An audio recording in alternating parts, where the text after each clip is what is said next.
Welcome back to the United Pubcast. Manchester United 3, Bournemouth 0. Larry, it is 2023, but that's something that just rolls off the tongue like it's the early 2000s. We just rock up to a team towards the bottom of the table, 3-0, get the job done, climb a spot on the ladder. Well, I think we maybe not climb a spot, but we edge a little bit closer after Arsenal and Newcastle's draw.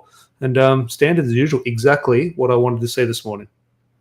100%, Tom, and good morning to anyone listening and watching this video. The most impressive thing of this performance, professional. I was having this reflection toward the end of the game, and I thought this is the first time in a very long time you're going into a game, particularly at Old Trafford, where you're feeling like the results are already in the bag before the teams line up. And full credit to Ten Hag and the players. He's done a wonderful job to fill us with such confidence, to make us feel like, you know what, it's going to be 3 points today. Let's just see who impresses on the day.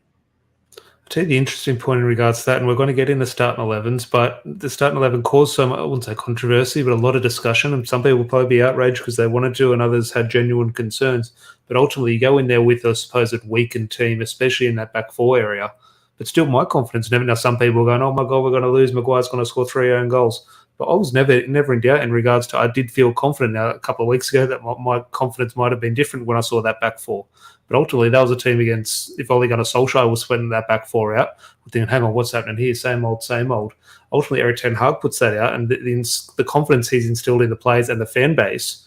I was thinking, "Yep, we'll rock up, get the job done." Now, ultimately, it was Bournemouth at home, standard, but. Yeah, Erik Ten Hag and the players need full credit for me. 100%. Let's talk about the key performers. Tom, Casemiro. Want to start on him. I don't know where United would be without this guy. And I want to say that, how do we replace him? I think that now, if I'm looking at the summer, I think everyone's talking about a striker, which I understand. It's the most immediate focus. If you're Erik Ten Hag, you need to think, if anything happens to Casemiro, there isn't anything to come in that even comes close to the level of quality he has. I think United need to prioritize a good defensive midfielder. Now, whether that's a young player who can be happy to come in and out of the team or not, I think would probably be the preference, but we need some depth in that position because I think how good he is. The thought of our team without him is terrifying to think about. He was class. I was actually thinking at the start of the game, I was saying, oh, God, and not that he's having a bad game, but a little bit sloppy. And I thought, oh, God, maybe not sort of Casemiro's best performance, then pops up with a nice little finish. So Casemiro definitely not proved me wrong, but gladly sort of turned things around. Then ultimately you do see him take over the game. And again, we have to sort of caveat this with it was Bournemouth at home, but I do agree and sort of echo all your thoughts in regards to Casemiro. I'll just say good day to some people in the live chat and get all your thoughts in. Then we'll sort of crack on with starting 11s, 1 or 2 talking points. And then obviously finish with a 3-2-1. So make sure you get your 3-2-1 votes in. Don't forget our massive announcement, Tom. Got something to announce at the end of this video. Yeah, no, we'll say that at the end. But all things Manchester United football at the moment. George, good to see you, mate. Good win, lads.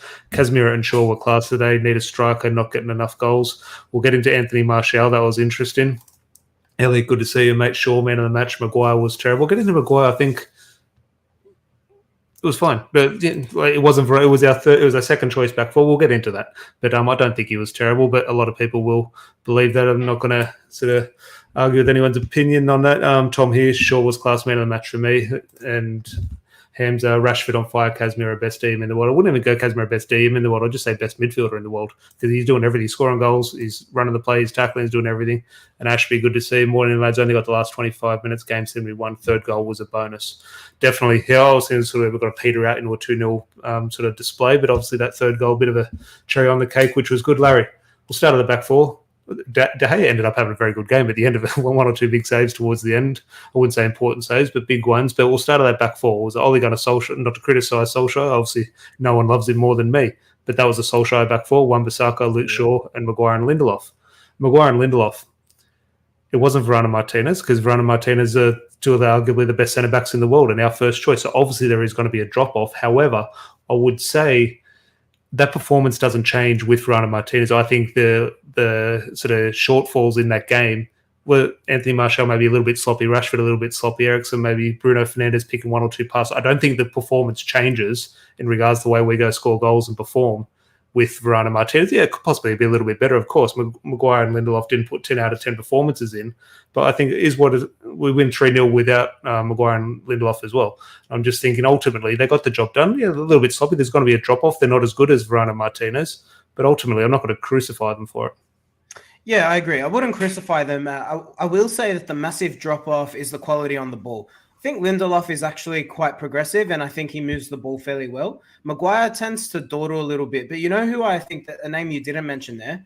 When Delo came on, I saw a massive quality difference with Wan-Bissaka. It's really interesting. Sometimes when a player isn't on the field, it's when you notice. So I think now if I look at Wan-Bissaka's performance prior to Delo coming on, I'd say actually decent. Made his tackles, covered well, decent enough with the ball. But when Delo comes on, different speed. The ball's progressing forward much quicker. And I think that's where I look at, okay, Delo's clearly still far and beyond a better option than Wan-Bissaka. And I'll almost use that same analogy with Maguire. I think Maguire just dawdles on the ball a little bit too much. I'd like to see him progress it a little bit quicker. I don't think it's an ability thing. I think Maguire's confidence is still being a bit rebuilt, and because of that, he's probably a little bit more cautious than, say, Varane or Martinez would be. But I agree with you. I think it was a professional performance. No brilliance out of the defensive players outside of Luke Shaw, who I'm sure we'll get to. No pun intended there, but solid performance. When amazing, don't demand a starting 11 spot, but can't be too critical either. Yeah, no, I wouldn't disagree there. Box here with a point, which we'll bring up a little bit later. We're not getting it carried away, but you do look at the Arsenal result and you think, oh, the drop points there, and we're one step closer to Newcastle. I've got the Manchester derby, but People on points at Newcastle now. Man United title challenge. And Tom, with a good point here, the reason there is confidence even with the Ollie back four is because the midfield is really strong. Under Ollie, it was Scott McTominay and Fred, which exposed the defence a lot. With this midfield, defence is at its ease. That's why I do think Casemiro, ultimately, I thought, not sloppy, but I thought, maybe not having the game he's sort of, we expect, especially against a team like Bournemouth. But then I was thinking the things that he's doing that we might not be seeing. And that's protection. That is filling the team with confidence, especially at that back four. But we'll move forward, and Donny van der Beek, interesting. I did a video a couple of weeks ago, and Donny van der Beek is done at Manchester United. I like him, but his career is done at Old Trafford. It's not going to happen for him. Move him on. Last couple of weeks, or post-World Cup, really, Eric Ten Hag has maybe sort of shown a little bit of faith in him and sort of given him one last chance. Now, when he was put in his starting 11, I was shocked. But then I also saw, we've had a debate when we see Fred coming on or Donny van der Beek coming on, we kind of roll our eyes thinking, this isn't to the future. We should be doing something else. But when I did see Donny van der Beek in that starting 11, it gave me not excitement, but I said, okay, Eric Ten Hag's given him, I wouldn't say it's like a last chance in like a cup final, you have to perform to save your Man United career.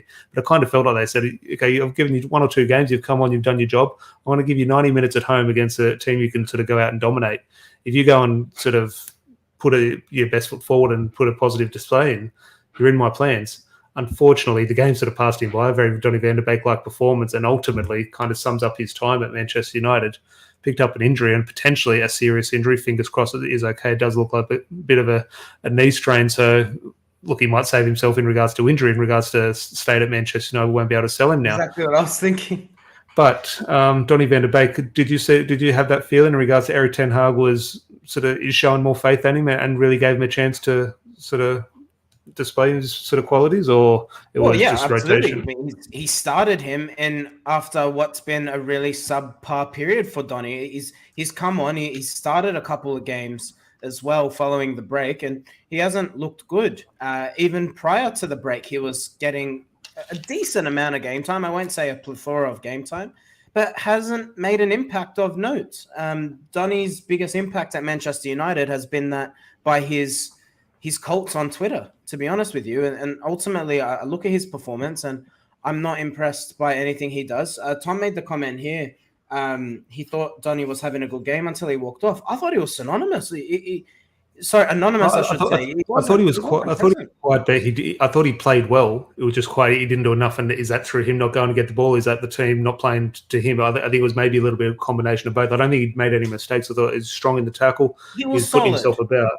He was solid, but I think when you look at where Donny is at the moment, is solid good enough? I think if Casemiro puts in a 5 out of 10, you give him a pass because he's actually 8 out of 10 on most weeks. Donny gives you 4 out of 10s, 5 out of 10s every time he plays. I need to see more from Donny van der Beek. I need to see you demand to be chosen every week and demand to be in the manager's plans. He hasn't done it. He's been here for 3 years and he's failed to take his opportunity. He went to Everton. He failed there. He's come back to United. He's had an opportunity at United. He's stinking up the joint. I wouldn't say. I don't think he's stinking up the joint. Would you go along the lines of... No, his performance, he's not... He's so safe that he doesn't he's so safe in how he plays, where he'll either hide from the ball or he doesn't get involved enough Oh no, to the Donny point van der where he Beek. can't be No, embarrassing, right? no, look, that's wrong in regards. Look, no bigger fan of Scott McTominay than me. Scott McTominay hid from the ball. Donny van der Beek never hides from the ball. He definitely wants that. I don't agree with that at all. But in regards to, I would say stinking up the joint, Harry Maguire's form, and look, I like Harry Maguire as well. Harry Maguire's form last season, that was stinking up the joint. Donny van der Beek's not doing that. He's not having horrible performances. He's just not having performances. Like he's not playing bad. He's just not doing enough. I wouldn't say he's playing bad. Like he's not getting in the game, and that could be Donny van der Beek. He needs to do more to get into the game. 100%, of course, and that is a huge part of a performance. But he's not getting the ball and losing it, or scoring own goals. And I understand, but we know Donny's got a first touch. Look, maybe I'm overcritical. I just think from the player I saw at Ajax, who I thought is a very good player at Ajax, not seeing anything like that player at Manchester United. And you know what? If this is a long-term injury, he might have saved his United career, because I think if he's fit, I'll be amazed if he's at Manchester United in the summer. All fit, all happy, all on a long-term 5-year contract. Scott McTominay, Fred, Donny van der Beek. Christian Eriksen's out, who partners Bruno Fernandes and It'd actually Casemiro. be Fred at the moment. It'd be Fred at the moment. Yeah, interesting. Well, obviously Fred came off the bench as well. Again, for Eriksen, McTominay was back on the bench after his illness. There's a few in the live chat, which is good to see. If you are happy with the 3 points, please do leave a like on the video. Make sure you subscribe if you're new. As Larry said, got a bit of an announcement later for maybe a special guest on tonight's podcast. But we'll get into 3-2-1s in a little bit. But is there anything across the front three? Actually, I'll bring it to you. Obviously, a big fan of Anthony Martial, yourself, and I am a fan as well. But yeah, needed a goal, needed a performance, didn't give it. He should have had at least one today. I'll tell you what on Anthony Martial. So about 12 months ago, for anyone who's new, this Christmas tree stayed up until Juan Mata scored. I think I need to bring back the omen, Tom. The Christmas tree doesn't go down until Tony Marshall scores. He got himself in good opportunities, and that's where I would be more concerned as a striker. So the criticism we just had of Donny doesn't get involved enough. The thing that I'm pleased about with Martial, he's getting himself in a good positions. He's getting his head on the end of the ball. He's getting his foot on the end of opportunities. He's just not finishing. I'm actually pleased he's creating the opportunities. It means his positional play is right. And once he scores one, I'm confident he'll score a few more. I think it's just a confidence thing. Yes, he should have scored today, but I'm willing to ride it out with Martial. I thought his link-up play was really good. There was one ball out to Rashford when Rashford was on the right in the second half. I thought, prototype number 9, Martial. That's brilliant. He's doing everything else except scoring, and that's what you want to see from your striker when they're going through a bit of a barrel spell. Look, there is that. I don't disagree. And look, 100%. He just needed that goal. He just needed that goal to remind people that he is that striker. Remind Eric Ten Hag, because Manchester United are no doubt in for a striker. And is that going to hurt his career? Not hurt his career, but hurt his sort of future time under Eric Ten Hag? Potentially. It was a big chance. And if it comes in a nil draw and we don't get that goal, obviously we'll have a different discussion about his finishing. At the moment, we're saying, okay, there were pros and cons to his game when we do win 3-0. But let me defend him for a moment. Let me defend him for a moment. If you remember Robin van Persie's first season at Manchester United, I think he went something like 9 games without scoring. There was a good barrel spell, January, February. And the way Martial's playing at the moment kind of reminds me of that. It was getting on the end of opportunities, just not finishing. No one questioned Van Persie's class. I know it's there's a different caliber of striker here. I respect that. Van Persie is a better striker than Anthony Martial is, absolutely. But my point is, again, I come back to the point let me give you another example. Romelu Lukaku. When Lukaku wasn't scoring, he literally offered nothing to the team. He didn't have good build-up play. He didn't have a good first touch. He didn't get involved or bring other players into the game. When Martial doesn't score, he's still linking up the play. He's still good back to goal. He's still got a strong pass. He's getting himself in between defenders. So I look at that and I say, you know what? I can ride this out, because if we look at the form in what Martial produced at the start of the season, granted in limited patches, we saw the absolute ceiling that this guy has. He's got lots of ability, and I think we need to give him an opportunity. Tom's saying do not compare Núñez and Martial. Well, when you mentioned Lukaku, the first thing that sprung to mind was Núñez. But look, obviously, I'm a fan of Martial. Obviously, you're a big fan of Martial, so you will see the positives, and there are positives, 100%, especially the way we play. I just thought that chance, not even it was bad that he missed. It was just what could have been. He just for his confidence, he just needed. I was disappointed more so in that rather than his actual output. I was just more disappointed for him. That was a shame. But back to our early discussion about midfield before we move on. But Prem with a shout here in regards to that midfield, Fred Eriksson or Fred McTominay, Donny van der Beek, Zidane. I want to see him. I do want to see him against Charlton. I think George makes the point here. Fernandez is out against Charlton. Would like to see who starts. I would play Iqbal. Now, ultimately, it's a big game. You want to get to a League Cup semi-final. Maybe it's a bit too big, but I would like to see Erik ten Hag show a bit of faith in Zidane Iqbal. Now, before we move on to 3-2-1s, Larry, we do have Shawberto Carlos returning at left back. Good. Very good performance again. The goal reminded me, if anyone in the live chat remembers this goal, remember the time Berbatov scored 5 against Blackburn at Old Trafford? There was a goal, I think Berbatov and Evra had the ball down in the left-hand corner where Shaw got the ball, played 1 or 2 flicks and tricks and switched it out to Nani on the right-hand side. Ball came back to Berbatov. I think it was his 5th goal in that game. It reminded me of that goal. Shaw gets the ball in the left-back position, drives through. The ball works out nicely to, was it Garnacho, Bruno and Garnacho on the right-hand side, and it comes back in. And ultimately, Luke Shaw on his right foot, neat finish. Oh, it was a brilliant finish. When you consider he's a left-footed left back, that was a striker goal. I tweeted at the time, stop the striker search. We found our answer in Luke Shaw. What a brilliant finish. It was a poacher's instinct goal, wasn't it? Right foot. I'm taking nothing away. It was a relatively easy finish. I'm taking nothing away. It's a great goal. Get out of here. You say it's an easy finish. If that was Fred on the end of that ball, I'm telling you, I'll get the ball from Manchester to Sydney Airport. Luke Shaw, great finish. Brilliant performance. Oh, yeah. His ball to Bruno for Rashford's goal as well. Whew.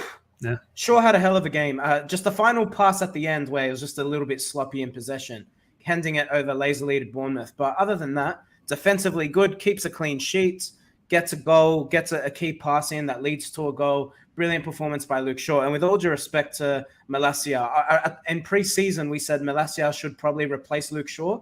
Good luck finding anyone who's got that opinion now. Luke Shaw, absolutely brilliant performance. And if he keeps it up, he's going to curse me here, Luke Shaw. At his best, Tom, there's not many better fullbacks in the world, to be honest. No, with Luke Shaw, I want to give him praise, of course. I think I wouldn't say the main praise, but again, I think this is with so much of the improvement, both as a collective and individuals, has to go to Erik ten Hag. I think he has taken his game to another level. We've seen that with Rashford and the like. So fair play to Erik ten Hag. Now, obviously, Casemiro with the goal, Luke Shaw with the goal, and Rashford with the goal. Before we get into 3-2-1s, are there any sort of talking points of the game you want to bring up, or just ready to crack on with the 3-2-1s?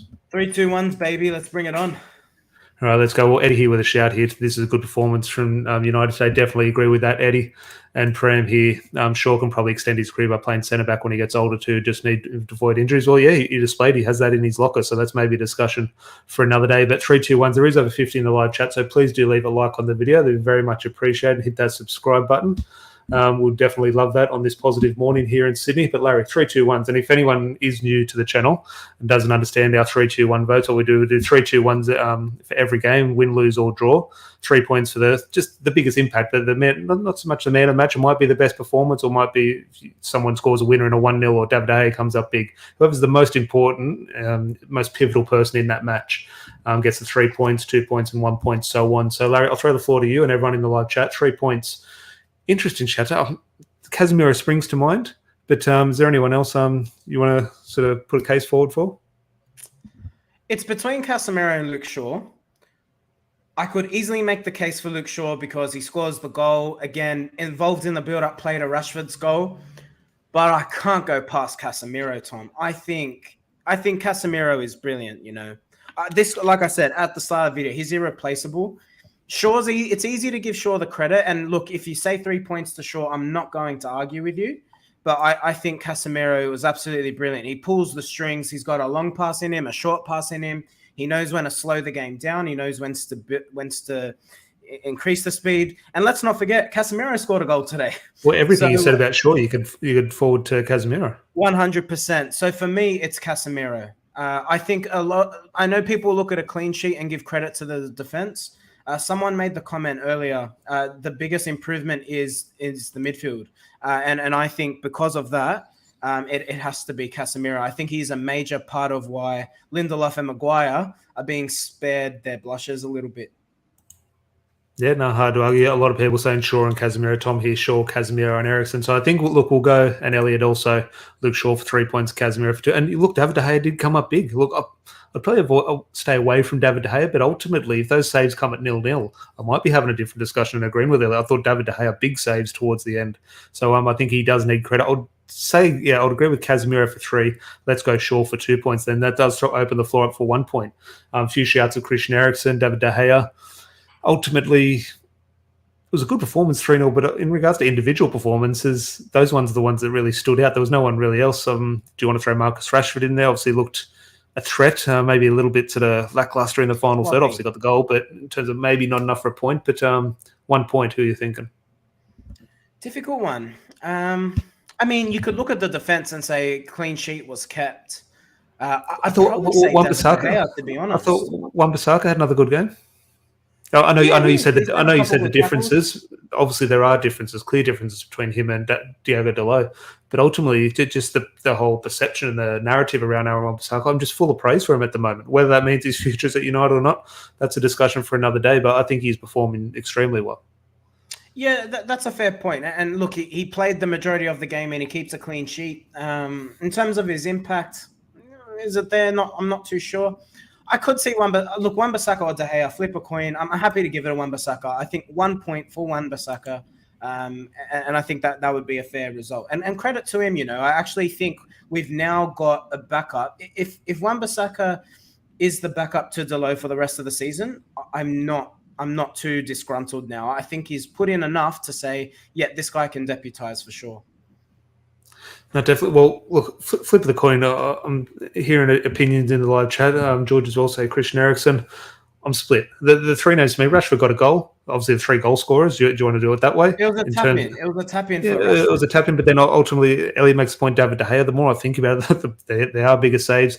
Then obviously, Wan-Bissaka had a solid enough performance. With all due respect, the last save he made, it was a bit theatrical. I mean, actually, to be fair, I only really saw the replay. I wasn't really watching too closely at the time. I was cooking pancakes at the time, or putting the pancakes away. It was in the middle. I was in and out of the kitchen. And De Gea, I love De Gea, and this isn't to discredit anything that the Spaniard does, but he does have quite a theatrical, eye-catching style when it comes to saves. He does the big dive with the opposite hands, and I think that it definitely passes the eye test. But I don't think it was he made one key save where he was one-on-one with the defender, and for that at close range, yeah, I'll give him credit for that save.